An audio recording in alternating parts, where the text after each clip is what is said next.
Hello, YouTube. This is a nerdy tribunal where a bunch of nerds talk about nerdy things. We're back from a hiatus, but we're bringing you the review and discussion for Thor Ragnarok. Just so you know, like always, there are going to be major spoilers, and oh my god, are there going to be major spoilers for this. So please go watch the film, come back and watch our video. Alright guys, I'm Derek, I'm joined with Victor, Tom, and Ernest, and we're just going to do the review and kind of a discussion over Thor Ragnarok. That was just released on November 3rd, correct? Correct. Alright, before we get into this, I'm just going to say it right now that we're all pretty biased. Before saying that, we're pretty biased about how we feel about this movie. Because it's awesome. Okay, like, shut up. I'm not done yet. Let me do my bit. Alright, so yes, this is going to be heavily weighed and favored. However, I'm going to try my best to be a bit of a devil's advocate here, okay? Like, I'm just going to straight up right now, before we even talk about anything, that we all loved it. But we're going to tell you why. But I'm going to try my best to play a bit of a devil's advocate just to get a little bit more of a fruitful discussion. So, I'm not going to share why I liked it. I'm just going to let you guys do it. Victor, why did you like the film? And give me, like, one quick, like, 2 or 3 sentence kind of reason why. Well, you know, when they did reviews at the beginning and people said it was, like, really funny, you get kind of worried that it might take away from the whole comic aspect of it, but I think it was really well done overall. The humor actually added to it. It had its moments where it's a little more dramatic, but overall, great tone, great action, great movie. It ties into the comics in various ways that are great references, at the same time bring a lot of humor in. And overall, it was just one of the better Marvel movies out there. Well, to add on to that, it's with the amount of comedy in this movie and fun that you have with it, any dramatic scenes, it feels a little more important and kind of like you feel a little more with about the characters because of that comedy aspect, and you can tell like it's very Marvel. Like the comedy is very Marvel, and it just enhances the whole movie as a general. So the movie actually kept progressing without any lulls or dull moments, because when there is a part where that you would transition to the next scene or next situation of the movie, there's comedy backing up that dull moment, I guess. Okay, so all you guys touched on the humor part. So this is me playing a bit of devil's advocate here. Like, quick summary. I love the movie. It was good top to bottom. I don't think I have any real criticism without getting too nitpicky, but I'm just going to get nitpicky now. So, like, you guys all said the humor was really good, and I agree with that. But this is an action film. This is a superhero film. I'm surprised that none of you guys mentioned any of the action, the CG, or anything immediately. Like, I understand it was funny, but remember, this is not a comedy film. It's supposed to be an action film and with comedy. There's a second part to this part, but can someone address that? Who wants to address that? Well, I think the thing is, if it was any other action movie, and I'm going to quote unquote say action, right? The comedy or any other sort of genre would maybe take away from it. But because this is a Marvel comic book movie, it kind of falls in line with it. It kind of works. It actually enhances, and it just, you don't take it too seriously because it's a Marvel movie. And that's how it's been since the first Iron Man movie, where even in the serious movies, there's comedy in there, and it does help situations because it's not so dark. It's not like any other comic book movie. I think it also works that the fact that Thor was always seen as a not very serious character.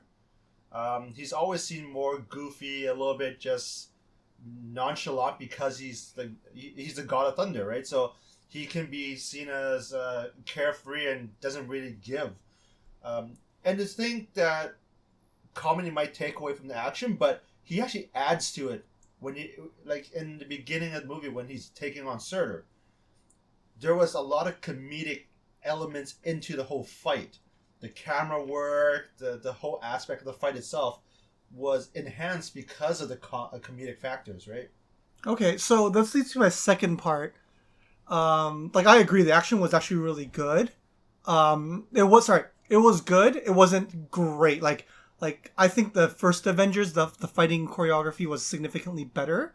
And this one, I personally actually, this is legitimate, kind of nitpicky criticism. I found a lot of the posing for some of the scenes they did were very, like, I don't want to say forced. It just didn't feel like it was the right pose. So, like, for example, the first hammer slam he does when he's fighting Surtur, you obviously know he's on a wire and he's jumping and stuff like that. That's fine. It's just the angle they chose and and his kind of like motion into swinging down the hammer could have been so much more epic. Like where a good contrast is at the end when he gains what I believe is the Odin's force.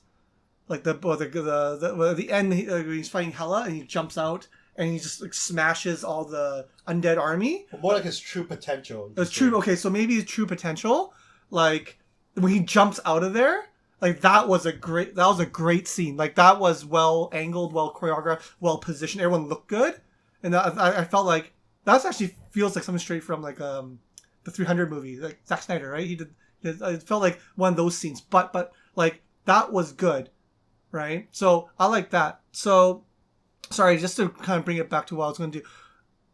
Given that like this is a Marvel film, is that an excuse for is that an expectation or is that an excuse for the way this movie was kind of framed? So for people that may not have enjoyed this movie as much as we did, because we're like super biased, let's be real here, we're a little bit biased towards Marvel films.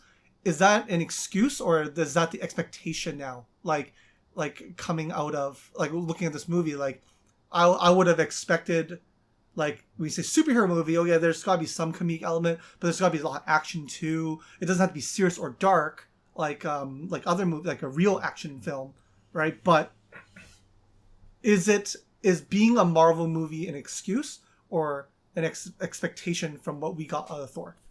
I think the thing about Marvel movies is if you look at basically anything after basically starting phase 2, even late phase 1, they have themes and genres to each movie. So you look at Ant-Man as a heist movie, obviously has comedy. All of them have comedy, really. It's heist movie. Winter Soldier is a political thriller. You look at this one, and it was advertised as a buddy cop, what would you call it? Is it a buddy cop kind of movie? Yeah, in a way. So, and it's a very 80s themed movie, with the music, with even the banner, all of that. So, even the comedy is kind of 80s-ish. It's a little cheesy. It's kind of slapstick. So they kind of, if you think of it that way, where Marvel does have a certain theme for each movie, it's not a comic book movie first with Marvel. It's a certain genre that has comic books characters in it. So this one is a buddy cop kind of movie, 80s theme. So it kind of makes sense in this sense, for this movie. So that's why I think the comedy worked for it with the action. But if we're talking about the whole hammer thing, I actually kind of agree with that. Where it seems, the camera work didn't seem right when anytime he swung the hammer or whatever it was. And I feel like it's because they were trying to get rid of the hammer as a general. So there wasn't a lot of Mjolnir in the whole movie as a general. So well, it did get destroyed like in the opening act, right? And then they did do a lot of focus on the fact that he relied on the hammer. Yeah. And then the rest of it fizzles out. Like realistically, the hammer literally like destroyed, and from the storyline fizzled out, right? Like just like they didn't really mention it later, right? But I think because of that, the director and even Chris Hemsworth and whoever's part of this whole the story writing and all that,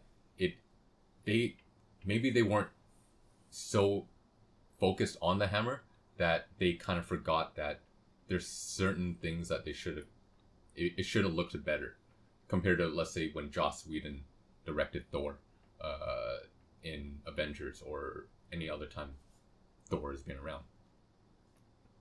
So, I guess it would be fair to say that this is kind of the way the movie turned out, being a bit of comedy, some action, just to kind of everything. That's kind of now an expectation from Marvel. This is not like, oh, because it's a Marvel movie that they can make what may appear to be a suboptimal type of movie for the people that didn't like it. But this is basically kind of a planned kind of strategy. Like, would that be kind of fair to say? They meant to do it and make it look like that. It wasn't just like, oh, it's just, Yeah, I think it's an all accident. on purpose because it's just the way it is now with Marvel. It's just, I wouldn't use the word expectation. It's more, this is just how... It's like a formula. This is almost their formula. They have a specific formula of how to make movies, and it's not always the same. I guess my question is, like, basically, if you remove the nameplate to Marvel, and this was a movie, like, was it as good as we are all saying it is? Before coming into this movie, I was actually very scared that because they're throwing Thor Ragnarok and the Planet Hulk storyline together, and then they're throwing in Hela, who at the moment we didn't know that she was going to be Thor's sister, because that's not what she is in the comics. Who's she in the comics? Loki's daughter. All right. Well, still the goddess. If you of didn't death. know that, you had to check out Victor's Hela video that you can find somewhere on our channel. It's kind of typical Marvel formula though, where the villain is they don't have a huge backstory. You don't dive into it too much, but she was there to get the point across, to progress the story, to get the main characters of Loki and Thor, because it's still a Thor movie, in a full circle, because it is the trilogy, right? And that's usually how Marvel plans their movies, is through a trilogy. I thought the Odin part was like that part I didn't like as well. Like I thought they could explain it a little bit better rather than just disappearing, because the last time we saw him, we know that Loki just took over him and then he was in the throne, right? But they didn't really tell him, like, all of a sudden he's just like, oh, my wife is, and like it's time to meet my wife, and he just disappeared. Well, no, because when they first met, they talked about it. Like, it took him a while to break out of the spell that Loki put him under. So there was you can say that maybe it could have been explained a little more thoroughly, but they did explain it in just a shorter term, I guess, to just kind of flow with the movie instead of dwelling on certain points. They kind of did that typical Marvel thing, which I love at the times, but at the same time, it's like, you guys did it again to me, where they throw in a couple sentences or a couple words and they explained it, because it's not really the main point of the movie, but they just basically do it for the fans to know, hey, we said it. This is what happened. Like, It's Odin a quick fix. It's a quick fix. They always have that quick fix, and it's a way so that they don't have to... There's no loose ends, I guess, where fans are like, hey, what the hell did you guys just do? I think that once you accept that, but that's what Marvel does, it ties in a lot of the loose ends. So if you kind of accept it and you kind of just integrate it into the whole movie, it flows. And the thing about that is, it goes back to Derek's point, where if you take away that Marvel nameplate, you probably wouldn't let that go. Yeah, and is that acceptable? Yeah, that's exactly it. So that's what I'm trying to ask. What I'm trying to get to is, if we remove the Marvel fanboy from all of us, can we give this? Can you say this was a great movie the way that we are saying it right now? Well, you got to bring it back to the fact that if you look at an individual movie, most likely not. But if you look at it as a trilogy, then yes, because you know what happened beforehand. That's true. It's the trilogy you have to think about. We kind of forget, because movies these days always have that tagline. It's never Thor 3 anymore. It's Ragnarok or Dark World. So we forget that this is actually a trilogy, especially because it's been so long since number 2 and then so long since number 1. So as a trilogy, yeah, it works. It's okay. But as a single movie, it's like, well, this makes no... Like, why? Right? It's interesting you guys say that, because I was talking to some of my coworkers today. And I told them I was going to watch Thor Ragnarok, and I was like super hyped and super excited. And I have a friend that watches these movies, and but she doesn't watch it like when it releases. She waits till DVD. And then another coworker asked, like, "Oh, I kind of want to watch that movie. I think it's called Thor." And I was like, "Yo, I can finally talk about something I like at work, right?" Then I realized, like, I can't they don't have a way. That coworker that's never watched it or that just said, "Hey, I want to watch that Thor movie," she likely didn't watch the first two.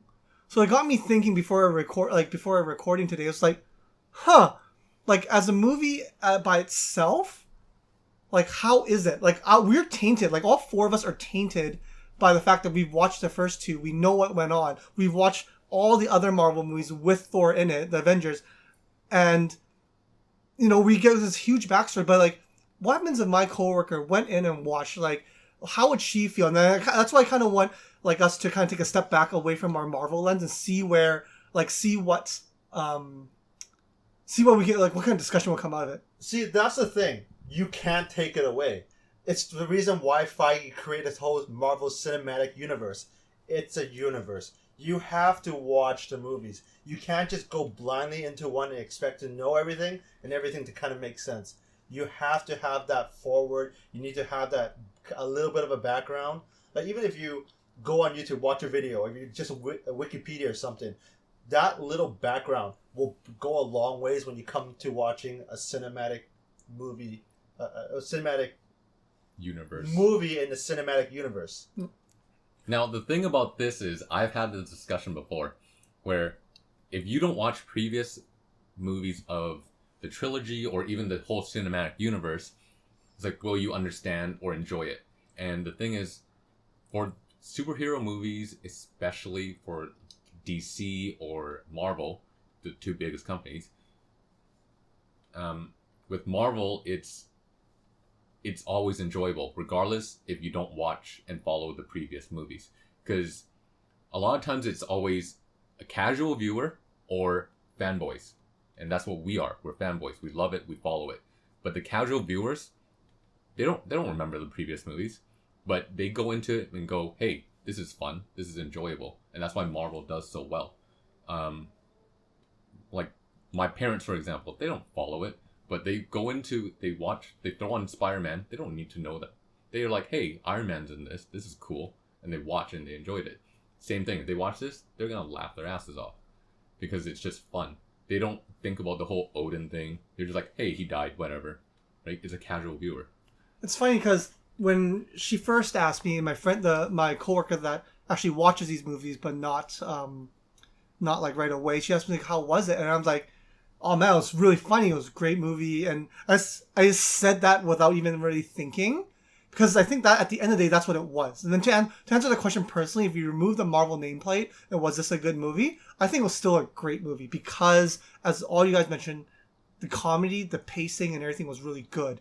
So I was just interested to see what your take was. I just thought about this today before recording. And I was like, I'm completely tainted by this sort of I guess that's the wrong word. I'm kind of like, is it rose-eye glasses? Is that yeah. I think rose-colored glasses. Like I just have this like vision of like Marvel can do no wrong, and they really haven't really done anything recently that was just like, oh my god, what a bad movie, right? Or it was still somewhat enjoyable, but like Thor Ragnarok through and through, top to bottom, great movie. Like with or without Marvel nameplate on it. It could just been any Thor. It's the Thor movie if you wanted, without any backstory. So interesting take.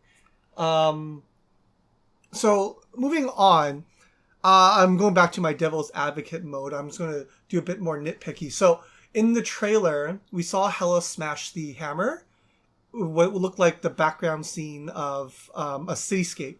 This was changed in the movie. It was done on the shores of supposedly Norway. Don't know where actually that was, but the shores of Norway. And I'm gonna have to say, like, the backdrop was pretty much green screened, and it was done quite poorly. I know that there's reasons why, but I'll let you guys explain it. And for like, let's say a hater that would nitpick on this, what would you guys like? Can you guys explain this to me at least? So in the trailer, because the director, he did come out and he did say it. It was out there. In the trailer, it was in a city, and we, like you said, we all saw that, and we're like, okay, we're good with that. We watched the movie, and now you're in this open field, and it's because he said the city is dirty, it's gross, and it's not as beautiful for the kind of slightly emotional scene of Odin dying. So it's it's nicer if they're in kind of an amazing scenery in an open field instead of Odin dying in like grungy New York like back alley, right? So that's why they changed it. So it was both CGI. The city was CGI'd, the field was CGI'd in the green screen, but it's easier to hide the flaws in the city, obviously, right? You also got to think about the fact that if this actually happened in the city, the amount of casualties there'll be, oh man, it'll be bad. So I guess this also kind of helps with, not having to deal with the real world stuff. They can get back straight to the whole Asgard problem and whatnot. And with that, it's because right before that, how they got there is because Doctor Strange. We haven't talked about Doctor Strange because he was a very small part of cameo, but Doctor Strange wanted them all out of there immediately. He didn't want them to be in their city, on the world, or on Earth. So for him to teleport them to a back alley in New York or wherever they are would be irresponsible of him. So it actually progresses the story better that they put them into a field somewhere where there's no people on like a random cliff in Norway, apparently, right? Yeah, because you can sometimes, well, I don't sometimes say it. You could say it's a little cheesy, but like I personally understand why they did that. It's logistically, it makes more sense. As Victor said, that when Mjolnir breaks, that released a large shockwave that would just murdered like 1 billion people, like just right across, like wherever they were. If you watch the video on Nerdist, Kyle Hill talks about what happens if Mjolnir actually just blows up. It's actually a pretty good video. You should check it out. So that like there's that, and then like if the director did say like if it's true, like watching Odin die in a field by the water is more, I guess, majestic and grand than him dying in the dumpster of a New York alley or wherever they were. Right? He deserved a better send off. Yeah. And in a more beautiful place than back alley of where rats and dumpsters are. That's terrible. Yeah, I don't think he'd just disappear. If it was New York, it'd be like convoluted with garbage and all this other stuff. Raccoons attack him. Personally speaking, like I've been interested of how if that scene would have played out differently, or that sequence of events would have played out differently, they kept the cityscape. Like I'm just wondering if it would have changed anything, but at the same time. I definitely think this works like because the way we saw it. But I'm just curious, like if we can even speculate, like what if they fought in this city, would the story that sequence of events been completely different? Like I don't think we're going to theory craft on how it's could have turned out, but I'm personally interested. So if you guys can theory craft what, let's say they fought inside the city, how else would that sequence of events could have played out? I put that in the comments. Well, I think the thing about that is, we're not going to go into a whole thing. It's like, it kind of defeats the purpose of Doctor Strange's, I guess, MO. Yeah, and scene too, right? And scene to get rid of them. If he's stupid enough to put them in the city where Odin apparently might be, right? But him being somewhere random and secluded makes so much more sense, or else he's just wasted. And then we'd have another issue, and we'd be talking about that, where it's like, why would he throw them there? Like, well, you gotta think. Also, one more thing is he broke out of Loki's spell, so there's no reason for him to really stay in New York if he's not under a spell anymore. If you know he's gonna be dying soon because of Ragnarok, he would want to go to a peaceful place that he can kind of just enjoy his last few days before he goes. Okay, so moving on, I'll nitpick one more thing. It kind of brings me back to where I started. I personally found some of the choreography leading up. Sorry, for the action choreography for the action leading up to, let's say, battle. Okay, minus the battle arena versus Thor versus Hulk. I would say anything before the Thor versus Hulk, it was a little iffy, right? Iffy. Like, okay, so like I'm not the only one, because other than the opening scene when you found Mjolnir, just like they did the Mjolnir cam, that might be a thing. Hashtag Mjolnir cam. Like that was pretty cool. I thought it was pretty interesting and kind of cool, but that's not really choreography to me. That's like cinematography. a little bit more on that side. Like, but watching Thor fight like all the guys in Hell or wherever Surtur lives, I forgot where he lives, and even watching the Loki versus Valkyrie little kind of fight after the Thor fight, like it was kind of okay. It wasn't bad. It wasn't great.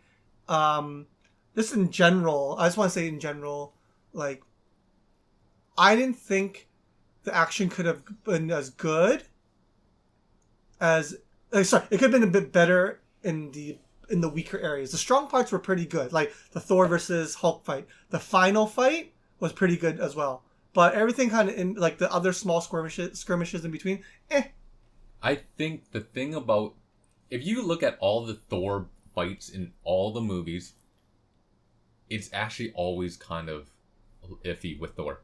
Because he's always the same. He's always swinging a hammer. He's always throwing the hammer. He's always getting the hammer. Every time he has shining moments with fighting, it's when his hammer is not there. You look at Avengers, when he fights the Hulk, it was fun. He wasn't using the hammer. He didn't have it. Like he's fighting the Chitauri and all that. It's not fun. It's just, he just swings them, they all die. Right? But once he loses that hammer and doesn't have it in his hand, now there's actual fighting and it's fun to watch. The Valkyrie and Loki one, Loki's not a fighter, so, and it was short enough that wasn't a problem, and it's just him doing it. I think it was just a way for him to just kind of show Valkyrie's like the past, what happened. But the choreography for Thor anything related is always a little iffy. I didn't find it that bad overall, because if you actually factor in all the other two Thor movies, this was actually his best work with the Mjolnir. Yeah. Like that first scene to me was well done, because you never seen him fought this amount of people with the camera focused on him mainly for that long. If you look at it, if he's fighting the Chitauri from Avengers, it was cut between him and every other Avenger, right? Yeah. He didn't fight that many dark elves in the Dark World. Yeah. But in the first scene, when he's smashing these fire demons, he's going to town. He's having the time of his life. I do give some credit for when he used the hammer to weigh down the big hellhound. Yeah. I thought, like, okay, that was pretty smart, but I'm like, okay, it was smart. I was going to say it's like a little cheesy, I'm like, or like a little kind of gimmicky. I'm like, no, that was kind of cute. It was really pretty cool. It worked. It worked. It was pretty cool. Like, okay, it's kind of, I think it's kind of in the middle between what you two are saying, where the choreography itself is a little iffy, but the creative side of what they did with, let's say, the hammer or some of the fight scenes was fun and nice. It was creative. I personally want to say it's like, because you fight with the hammer with these properties, right? It's super heavy. It can fly back and forth. It's near indestructible.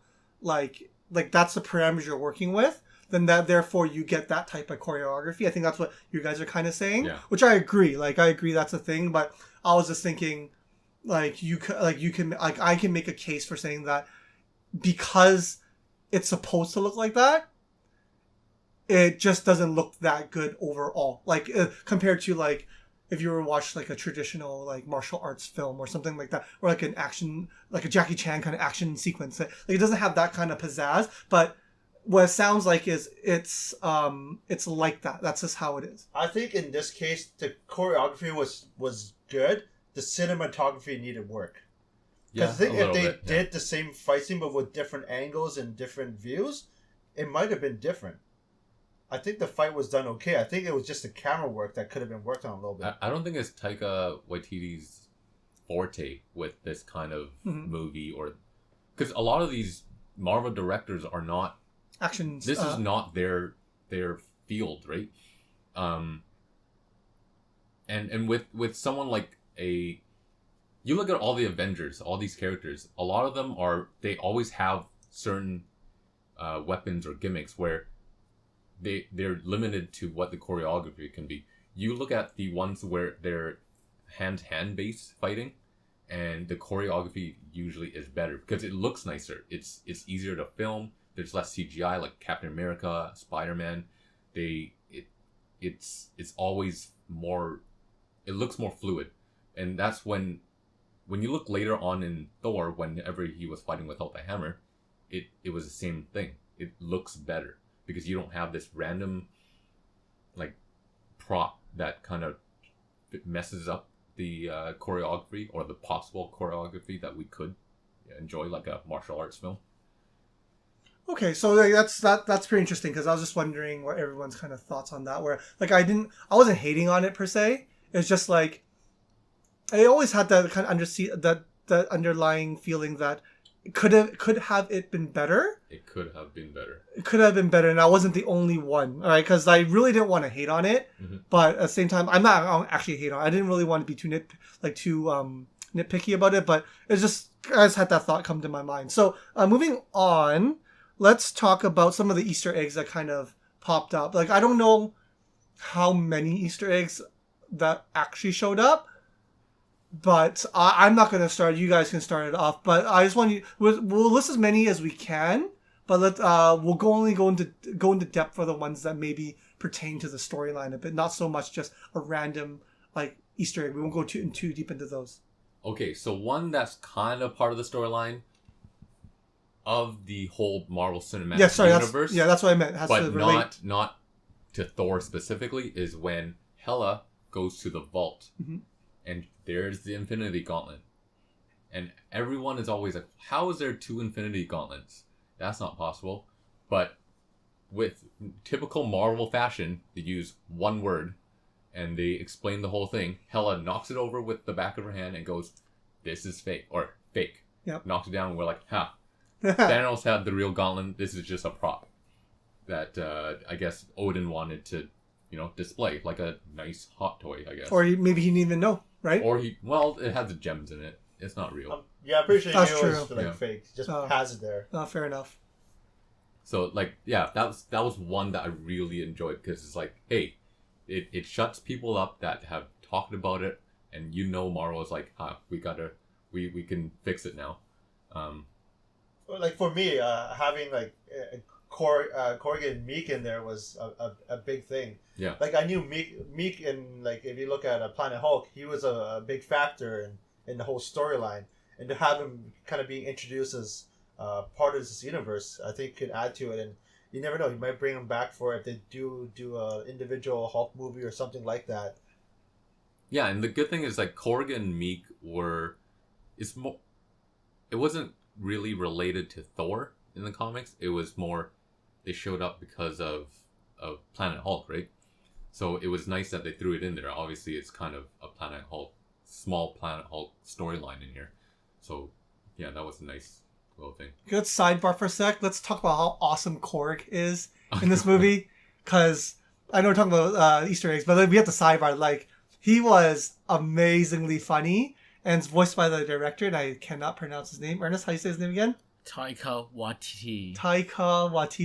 He was hilarious. Like he made it even funnier than it really needed to be. I think if his character wasn't there, it would have been funny, but he just puts it over the top. The thing about Korg is when you see him on paper in the comic books, like right out off the page, because he's a rock monster, you immediately think of a deep voice. But like then the thing, immediately you're like, deep voice. This guy comes out with it's kind of a bit like Drax, where he doesn't understand that what he's saying it's truthful, but it's kind of mean, but he's not trying to be. It's like it lacks empathy. He's just kind of empathy. A little bit, not as much as Drax, where his character is based off of literally lack of empathy. Yeah. But they're like, yeah, you're right. It's kind of a deadpan delivery. Yeah, and that's what made it even funny. And his hilarious like Mike Tyson-esque, David Beckham-esque, like voice not matching the face kind of deal. Like it was just like so good. Well, since we're here, what's your favorite Korg moment? Because there's a lot, and like I'm thinking one right now. I don't know what your guys' is. I'm sure at least one of yours is gonna be, the Meek moment, but. When Asgard was blowing up. Oh, that was awesome. It's like he was like saying basically, oh, the foundation's so good, still there, and then you see the entire literal planet blows. Like, and he's like, oh, well, guess that's not gonna happen anymore. It was just like, oh, so good. I don't remember the lines or the quote, but just the way he delivered it, and you knew what was gonna happen. Like you knew. He's like, oh, it's still fine. The foundation's there. You can build it back up. Yeah. And then turns back around. Skurge just blows it up, and you knew that was gonna happen, but it was still just as funny when he said it. So, for Victor, like me, for sure that was my favorite part of his lines. Well, my favorite part, and I know because this is a little earlier, so you guys probably forgot because the one you guys chose is right at the end, right? So, mine is when Thor was finally imprisoned in that weird circle room, and he's sitting there talking to Loki, throwing rocks at Loki. And it's Loki's projection. And then after they finish their conversation and Loki disappears, Korg, out of nowhere from the side of the screen, runs out. He's like, get out of here, ghost! And he tries to punch it. I didn't wait for the kick. Yeah, he went for a kick, right? He's like, get out of here, ghost! And he kicks it. That's the so air. good. He didn't even kick the projection. He kicked nothing. He kicked the air. And I think I lost it there. That was pretty good. That part was pretty funny. All right, let's try to get back on track. Get back on track. Sorry, that was my bad. Okay, Easter eggs. There's that square glowing blue block. It's not the big one, the actual cube. That the Tesseract. Yes. That's the one they hid from Thor 2? 1? No, in Avengers 1, when Loki was being brought back to Asgard by Thor, they brought the Tesseract back to put in the vault or to give to Odin. And to our knowledge, that is one of the Infinity Stones. That for sure is one of the Infinity Stones. There's no question about it. Okay, so it's in there. And it's the fact that when Loki walked by it, he gave it that like extra second look, right? Yeah. Right before he was gonna save everything. Yeah. So I'm gonna then he survived this whole kind of ordeal, like with Skurge blowing up. So it's likely we can speculate that he took it. Right, we can speculate. We know on educated guess that because it's Thanos' gift to him to basically take over Earth for Thanos, it's essentially, that's just kind of generalizing it. Loki's going to have to pay Thanos back. He wants that, or else his life is at risk. He's going to want to send that Tesseract back to Thanos. Because technically, it will lead to Infinity Which War. stone was in his scepter? The scepter is in Vision's head now. It's the Mind Stone. Okay, so it's Mind Stone. So he lost that one, but he gets to gain back the Tesseract. Okay, yes, got it. Because technically he was a very educated guess is that Loki took it before he pieced out from the... Oh yeah, for sure. Pieced out from Asgard before it blew up. Okay. Any other notable Easter eggs that we can talk about? I don't know if it's an Easter egg, but Matt Damon. Yeah, I didn't know where to throw that. We had to mention that, but I lost it, completely lost it in my head. I wasn't laughing out loud, but my wife, she was just like, oh my god, she just couldn't stop laughing to the point where I was actually getting annoyed. It's like, shut up, I just want to watch the movie. But you can't not. Yeah, it was so good. It was Matt Damon, and the guy that played Thor is Chris Hemsworth's other brother. Oh, not Liam, but his other actor brother. Other brother. So there's 3 actor brothers. Yeah, and okay. It's the other one. I forgot his name right now, but yeah, that's who played him. That was a great cameo. That just and Odin, who played Odin, was that the guy from I forgot his name, like Jurassic Park back in the day? Jurassic Park 3. We're gonna have to look it up. You guys know he does look a little familiar. If you guys know, just put it in the comments Horizon, because we're probably gonna just look it up and not say anything about it afterwards. So put it in the comments if you know who he is, the actor that played Odin in the stage play of the story of Loki or something. I think that was called the story of Loki. So, are there any more notable? 2 other ones I could think of off the top of my head right now was the tower in on Sakaar. They had all the faces of all the champions in the past. A lot of them are referencing past Marvel characters. And the second one was when Thor was being wheeled in to meet the Grandmaster. They did mention that it was the Contest of Champions, which in the comics is what the Grandmaster always plays. That's his main game. And if you actually play the game on your phone, the app, it is called a Contest of Champions as well. Oh, did not know that. Oh, a fun little thing about when he was gonna meet the Grandmaster on that being wheeled in, it was because it's an 80s movie theme. It's the Willy Wonka song when he was going through the... Yeah. My wife pointed that out, and I didn't know what she was talking about, because I watched the movie. I just don't remember the song, but she recognized it right away. Yeah, I think it's called Pure Imagination. Yes, it was Pure Imagination, and it's going through the tunnel, and it brought me back to like Willy Wonka days where they're going through that creepy tunnel, and like it was the same thing. It's an 80s movie, and I think they just did a really good 80s movie somehow. And also, I just want to point this out. I understand that Valkyrie, in the comics, they don't really look like the Valkyrie that's played by Tessa Thompson, right? But if you check out the flashback, you know, somebody jumped in front of her when she got killed. I think that was the actual Valkyrie that was in the comic. Yeah, in the comics, yeah.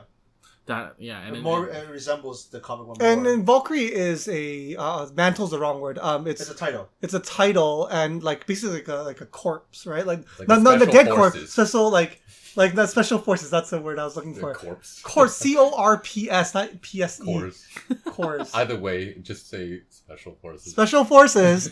It's like a name of like a special forces, like not necessarily like a person or. Well, you can say in the comics, their main job is to lead the dead warriors to Valhalla to celebrate them and whatnot. So they were like the elite. You can say elite forces of Odin to guide these people, whereas Hela would guide all the non-soldiers and non-warriors to hell. Okay, sorry, just a little clarification on the Valkyrie here. But like you're saying, Ernest, that the blonde girl that stepped in front of her, or maybe not was it stepped in front, or just happened to be in front of... She pushed her out to save her. Yeah. Oh, okay. So I wasn't very clear on that scene. I couldn't figure out if she was hiding behind her, or like the blonde girl saved her, or like I couldn't figure out because it's a little murky. It was a nice Easter egg to show like, hey, this is like, what the original Valkyrie. This is the comics here. Okay, that makes sense. Anything that comes to mind in terms of Easter eggs? No, all right. If we do, we'll interject it. Well, I guess at the end it's not really an Easter egg, but it does lead to the next movie. Are you talking about the credit mid credit scene? First one, right? Yeah. The first one. While they're escaping on a spaceship, Asgard, I guess, the people of Asgard, and Thor and Loki, a huge, giant spaceship comes in front of them. We can probably assume that's Thanos, or the Black Order. It was actually confirmed by Feige today that it was Thanos. That will lead to Infinity War easily.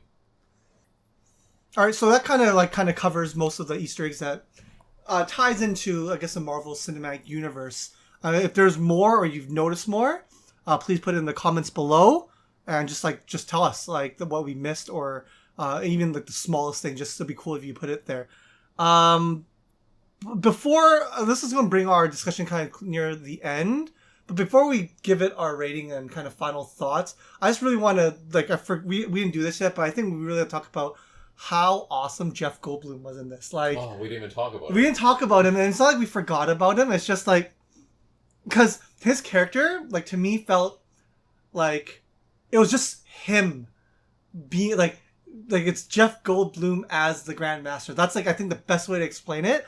And that's, yes, I know that's exactly what happened, but it's like Jeff Goldblum playing playing himself as the Grandmaster, him. You can right? say it's more like Jeff Goldblum in a Grandmaster costume. Yeah, yes, that's exactly. And it worked out well. It really worked with the comedy. It really worked with how the kind of flow of the movie worked. And I don't know Grandmaster's character very well. I watched Victor's video. I understand his backstory, but I don't know what his speech patterns or his kind of character. I just know he likes to play games. But the way Jeff Goldblum did his scenes, just did the scenes with him being kind of more or less him, it was just it was perfect. It really made me, it was whimsical to some degree. It was just really cool. Yeah, because in the comics he's more calculating, more a little more cynical. He's a narcissist. Yeah, he got that down. Jeff Goldblum got that down. And Pat. That's where he got it down. You can tell the way his speech patterns are. It's kind of narcissistic, It's like all about him and him collecting things. Like, well, not collecting, but that's his brother. Yeah. But like it's totally. I can say it's kind of an opposite because he's not sinister, he's not maniacal, he's not scheming, but it just seems like he's very about himself, but he's coming off as a more playful, more like I say like he seems like he doesn't care, but at the same time he is planning something in the background. So the thing is, Jeff Goldblum's Grandmaster doesn't really perfectly align with the comic version, but there's hints of it there. It's just more of a playful way, but there's a little bit of Grandmaster in there. But you look at like his brother the Collector, he's more like the Collector in the comics, I guess. He's a little more. So as two Marvel like diehard fans like you two are, did that matter? Like, did it matter? Does it bug you that he may not have been closer to the real Grandmaster and not like all of him was closer to the Grandmaster, or were you guys okay? Because as a casual viewer, more or less like me, like I thought it was amazing. Like Ernest, you think he was good? Like his character was cool. Like, did you like him? Yeah, I thought Jeff Goldblum was just Jeff Goldblum. Well, it's good though. But it worked for us, right? As like Fix said, it's just. But you see how he answered that. It wasn't question. Grandmaster was awesome. It's Jeff Goldblum. So Jeff Goldblum, you can just play anyone and you're still gonna love him. Yeah. So, but as a Marvel fan, does it bug you just like a little bit, or like you guys totally okay? His kind of take on it. No, I'm actually quite okay with it. I think it works in this kind of in the cinematic universe. It's just seeing how the Collector was and how his brother Grandmaster is. It kind of works with the movies. In the comics, just because of how it's a little more darker, a lot more things go on in terms of, I guess, more adult-oriented situations, their versions of the Grandmaster Collector works better. But in this universe where it's more lighthearted a bit, a little more comedical, this works better. The thing about Grandmaster and the Collector in the movies, if they mimicked the versions in the comics, we wouldn't get anywhere. Like, we would never get to Thanos, because they collect, right? The Collector collects superheroes, or Grandmaster collects superheroes, and there's a point where they played a game and chose their heroes to fight each other. Like, they're very powerful beings, but in the cinematic universe, they don't seem as powerful as their counterparts in the comics. And yeah, like you said, it works for the movies because they aren't this grand villain in the background controlling things. It's just for fun. I feel like it's more of a fan service. Hey, you guys get this character that's in the comics that's thrown in here. All right, so there's one character we also didn't really talk much about. We did. Tom touched a bit about like the Planet Hulk story. Just Hulk himself, like he plays a relatively large role in this. Any thoughts? Any comments you guys have about his role? Any kind of speculations that I personally don't know anything about, but maybe you guys know something about? Well, the Hulk, they kind of put a Planet Hulk storyline in here.